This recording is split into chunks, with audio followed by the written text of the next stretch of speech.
Hello everyone, welcome to వరండా race. ఈ వీడియోలో మనం percentage related Venn diagram base questions ఎలా చేయాలి అనేది నేర్చుకుందామండి.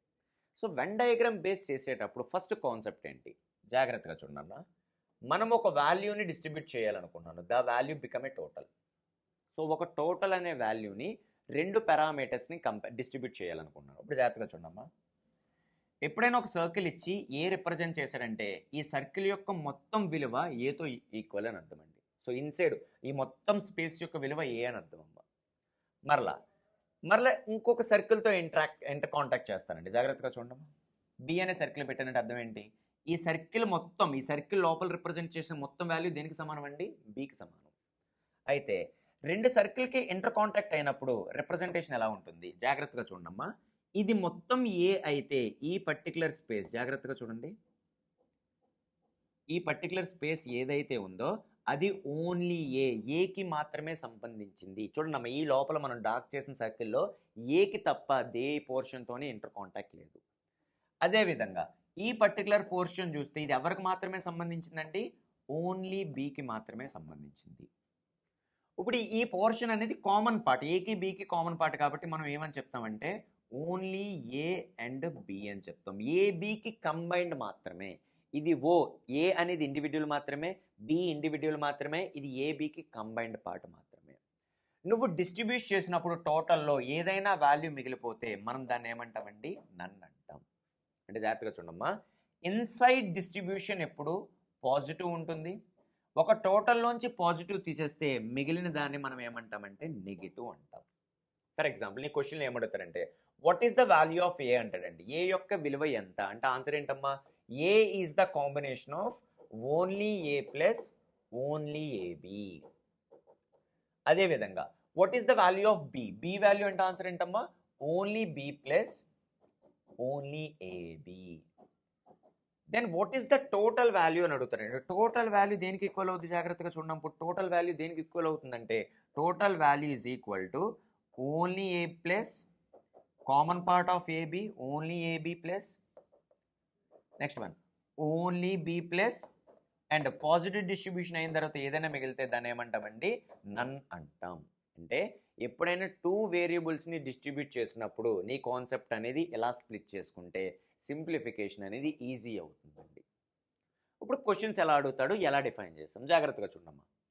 In a examination 47% of candidate failed in English, 59% failed in mathematics. If 23% failed in both the subjects, then the percentage of candidate who passed in both subjects wise. ఇక్కడ మొత్తం వాడు failure గురించే మాట్లాడాడు. ఇప్పుడు జాగ్రత్తగా చూడండి అన్న. There is a 2 subjects, subject number 1 and subject number 2, and the subject number 1 is related for English and subject number 2 is related for mathematics, and this is the value we need to distribute it, that is equal to total. So total అనేది ఎప్పుడు పర్సెంటేజ్లో 100కి విలువ అవుతుందండి. జాగ్రత్తగా చూడమ్మా.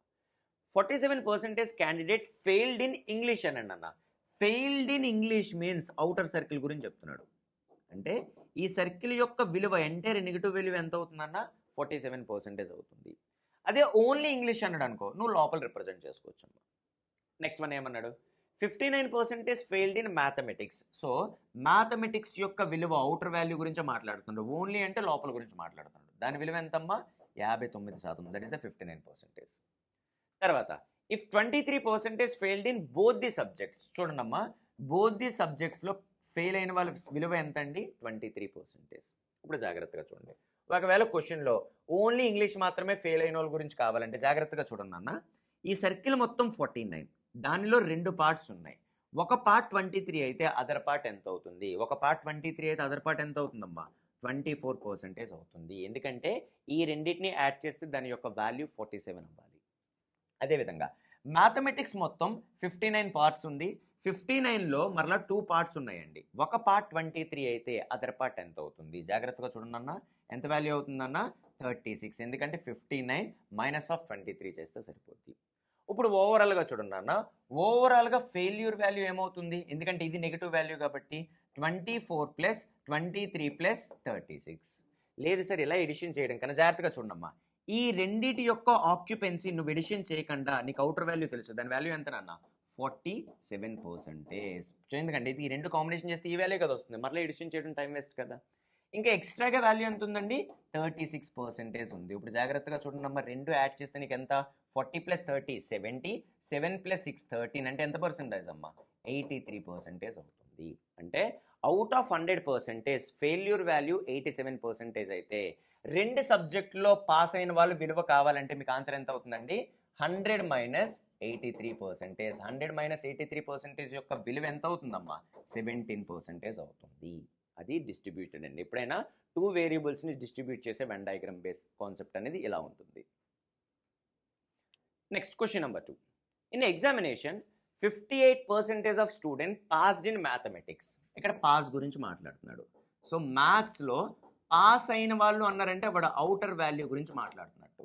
So 58% of student passed in mathematics, 46% is passed in physics. So ఫిజిక్స్లో pass అయిన వాళ్ళ విలువ ఎంతమ్మా 46%. And 25% passed in both. క్లియర్గా చెప్తాడండి 25% పాస్డ్ ఇన్ బోత్ అని ఇచ్చాడండి. Then how much percentage of student failed in both the subjects అంటే టోటల్ విలువ 100% అయితే ఫెయిల్యూర్ గురించి మాట్లాడుతున్నాడు కాబట్టి నన్ విలువ ఎంత అని అడిగాడండి. సో నన్ విలువ ఏం చెప్పాడండి, ఒక టోటల్లోంచి పాజిటివ్ వాల్యూ తీస్తే నన్ విలువ వచ్చేస్తుంది. జాగ్రత్తగా చూడండి అన్న, టోటల్ 58 టూ పార్ట్స్లో ఆక్యుపై చేస్తుంది. ఒక పార్ట్ 25 అయితే అదర్ పార్ట్ ఎంత అవుతుంది మనకి 8 - 5 కాబట్టి ఎంత అవుతుందమ్మా 33% అవుతుంది.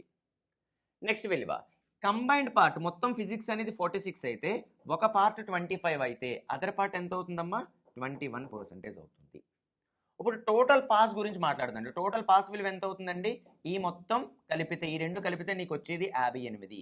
సో 58% ప్లస్ 21%, ఈ రెండు యాడ్ చేస్తే నీ రిజల్టెంట్ ఎంత నాన్న 79%. అంటే 100%లో 79% విలువ పాస్ అవుతుంది. ఫెయిల్యూర్ గురించి మాట్లాడుతున్నారు కాబట్టి ఆన్సర్ ఎంత నాన్న 100 - 79%. 100లోంచి 79% తీస్తే నీ ఆన్సర్ ఎంత అవుతుందమ్మా 21% అవుతుంది. సో డిస్ట్రిబ్యూషన్ విలువ అండి. నెక్స్ట్ క్వశ్చన్ చూడమ్మా. In a association 49% speak Hindi. ఒక అసోసియేషన్లో 100% పీపుల్ ఉన్నారు, దానిలో 49% స్పీక్ హిందీ అన్నాడండి. జాగ్రత్తగా చూడమ్మా, 49% స్పీక్ హిందీ అన్నాడంటే ఆడు బయట వాల్యూ గురించే చెప్తున్నాడు 49%. తర్వాత వైల్ 36% స్పీక్ ఇన్ ఇంగ్లీష్ అనేది అదర్ లాంగ్వేజ్ తీసుకున్నాడు. సో దీనిలో మాట్లాడే విలువ ఎంత ఇచ్చాడండి 36%. Then 15% speak both the languages మాట్లాడే వారి విలువ ఎంతమ్మా 15%. సో 15% అనేది బోత్ లాంగ్వేజెస్ మాట్లాడుతున్నారు. తర్వాత if 90 people do not speak any of the two languages, అప్పుడు చూడండి అమ్మా నన్ వాల్యూ వాడు న్యూమరికల్స్లో ఇచ్చాడు. ఎంత ఇచ్చాడమ్మా 90 ఇచ్చాడు. బట్ ఇన్ఫర్మేషన్ ఎంత మనకి పర్సంటేజెస్లో ఇచ్చాడు. జాగ్రత్తగా చూడండి అది కూడా. దెన్ ఫైండ్ దీస్ 4 క్వశ్చన్స్ అన్నాడు. ఫస్ట్ న్యూమరికల్స్ని కాన్సన్ట్రేట్ చేయండి. ఇప్పుడు చూడమ్మా, హిందీ విలువ మొత్తం 49, దానిలో రెండు పార్ట్స్ ఉన్నాయి. ఒక పార్ట్ 15 అయితే అదర్ పార్ట్ ఎంత అవుతుంది నాకు ఎగ్జాక్ట్గా 34%. అంటే హిందీ మాత్రమే మాట్లాడే వారి సంఖ్య ఎంతమ్మా 34%. తర్వాత ఇంగ్లీష్ టోటల్ వాల్యూ 36, అది కూడా రెండు పార్ట్స్లో ఉంది. ఒక పార్ట్ 15 అయితే రిమైనింగ్ పార్ట్ ఎంత అవుతుంది నాకు ఎగ్జాక్ట్గా 21% అవుతుంది. ఇప్పుడు చూడమ్మా పర్సంటేజ్ వాల్యూస్ వచ్చినాయి కదా. ఇప్పుడు నన్కి వాల్యూ తెలుసు, నువ్వు పర్సంటేజ్ క్యాలిక్యులేట్ చేయండి అమ్మా. పర్సంటేజ్ అంటే చూడండి అమ్మా, ఈ టోటల్ స్పేస్ 49% ప్లస్ 21%, రెండు యాడ్ చేస్తే నీ రిజల్టెంట్ ఎంత అవుద్దమ్మా 70%. అంటే 70% ఆఫ్ పీపుల్ ఏదో ఒక లాంగ్వేజ్ మీద గ్రిప్ ఉందండి. ఏ లాంగ్వేజ్ మాట్లాడిన వాళ్ళు విలువ ఎంత అవుతుందమ్మా 30% అవుతుంది. అదండి. ఇప్పుడు చూడండి అమ్మా, మొత్తం ఇన్ఫర్మేషన్ అనేది మనం ఇన్ టర్మ్స్ ఆఫ్ పర్సంటేజెస్లో రిప్రజెంట్ చేస్తాం. ఇప్పుడు క్వశ్చన్కి వెళ్దామండి. మీరు ప్రతి వాల్యూ క్యాలిక్యులేట్ చేసి టైం వేస్ట్ చేసుకోకండి అమ్మా. అంటే చాలామంది ఏం చేస్తారు, సార్ 34% అంటే 30% 90 కాబట్టి 100% ఎంత, దెన్ 34 ఎంత 15 ఎంత, time waste.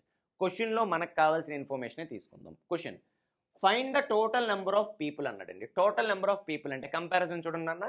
So 30% of people విలువ 90 అయితే 100% పీపుల్ విలువ ఎంత? ఎందుకంటే మనం టోటల్ ఎంత తీసుకున్నామండి 100% తీసుకున్నాం. ఇప్పుడు జాగ్రత్తగా చూడండి, 30% విలువ అంటే ఎన్ని టైమ్స్ అండి? 3 టైమ్స్. 1% 3 అయితే 100% విలువ ఎంత అవుద్దండి? 300. Question number 1 300. నెక్స్ట్ ఇప్పుడు జాగ్రత్తగా చూడమ్మా, 30% విలువ 90 కాబట్టి 1% విలువ 3 అని తెలిస్తే మనకు సరిపోద్దండి. 1% విలువ ఎంతమ్మా? 3 అని తెలిస్తే సరిపోద్ది. ఇప్పుడు question number 2, the number of people who speak only English. English మాత్రమే అంటే చెప్పింది ఏంటమ్మా? ఇన్వర్డ్ స్పేస్ గురించి మాట్లాడుతున్నాం. జాగ్రత్తగా చూడండి, ఓన్లీ ఇంగ్లీష్ మాత్రమే మాట్లాడే వారి సంఖ్య ఎంత అండి? 21%. ఆల్రెడీ మనకు 1% వాల్యూ 3 అయితే 21% వాల్యూ ఎంత అవుతుందండి? 21 into 3. టోటల్ నెంబర్స్ ఎంతమ్మా? 63 మెంబర్స్ అవుతారు. Next, the number of people who speak only Hindi. Only Hindi అంటే ఇదే కదండి రిప్రజెంటేషన్. ఓన్లీ హిందీ రిప్రజెంటేషన్ ఎంత పర్సెంటేజ్ అండి? 34%. ఆల్రెడీ 1% వాల్యూ 3 కాబట్టి 34 into 3 అండి. So 3 4s are 12, 3 3s are 9. కాబట్టి వాల్యూ ఎంతమ్మా? 102 అవుతుంది. Final, the number of people who speak both the languages. Both the languages ఎంత పర్సెంటేజ్ అమ్మా? 15%. సో 15%లో 1% 3 అయితే 15% వాల్యూ ఎంత అవుతుందమ్మా? 45 అవుతుంది. సో మనకి క్వశ్చన్ ఏది అడిగితే అదే న్యూమరికల్ క్యాలిక్యులేట్ చేయండి తప్ప అన్ని క్యాలిక్యులేట్ చేసి టైం వేస్ట్ చేసుకోకండి. సో ఈ వీడియోలో మనం ఏ కాన్సెప్ట్ గురించి నేర్చుకున్నామంటే comparison between the 2 variables. So నీకు ఎప్పుడైనా ఇన్వర్డ్ డిస్ట్రిబ్యూషన్లో చెక్ చేయాల్సింది ఏంటంటే కేసెస్ అనేది ఏ ఇచ్చాడా, ఓన్లీ ఏ ఇచ్చాడా. ఓన్లీ అనే టర్మ్ లోపల ఇన్వర్డ్ డిస్ట్రిబ్యూషన్ గురించి చెప్తుంది. ఓన్లీ కానీ ఏ స్టేట్మెంట్ అయినా బయట డిస్ట్రిబ్యూషన్ గురించి చెప్తుందండి. సో ఆ పర్టికులర్ ఇన్ఫర్మేషన్ని నువ్వు కాన్సన్ట్రేట్ చేస్తే క్వశ్చన్ని సింప్లిఫై చేయడం అనేది చాలా ఈజీ అవుతుందమ్మా. థ్యాంక్ యూ అండి.